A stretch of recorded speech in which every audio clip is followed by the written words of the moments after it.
Hai, so kita orang daripada Nak Jujur ke Tak. So abang memang kena jujur. Kena jujur.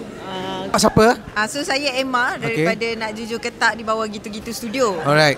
So kita orang memang kena bagi jawapan jujur lah. Baik. Okey, saya tanya ni kena jawab dengan jujur. Apa benda yang abang suka ataupun favourite dalam cerita tadi?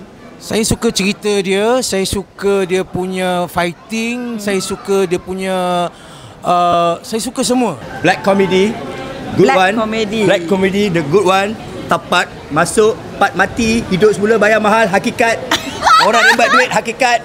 Itu semua, ini macam. Cerita dia best, music dia best, gambar dia best dan dia lain pada yang lain. Favorite things for me dia macam kelakar yang tiba-tiba ada macam kita tak expect. So saya terkenang-kenang waktu saya kecil-kecil dulu saya tengok cerita Lang Buana. Kan daripada senario kan. So saya nampak look Lang Buana tu datang balik. Yang kelakar dia menjadilah. Yes, jadi tak awkward. Okey, so kan Zaman 20-25 ni kan. So nostalgia. Nostalgia. Ya, pelakon-pelakon yang superb. Amirul Effendi best. Amirul Effendi best, Abang Apek best. Asmida pun junior saya juga. Dia suka dorang punya action.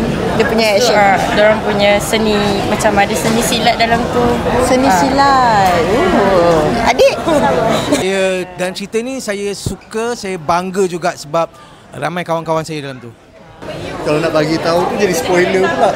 Jadi spoiler One of the scene mungkin boleh bagi hint-hint lah macam one of the scene tu kita tak expect langsung. Ya, dan tak ada orang kata bukan kata sebab ada kawan. Tak. Tapi memang cerita tu saya sebenarnya kalau tengok pada poster tu memang macam mana cerita ni pergi kan. Tapi tak sangka cerita ni lain pada yang lain. Cerita yang macam ni tak ada kat cerita lain. Itu dia. Jujur tak? Jujur. Tapi kalau nak jujur lagi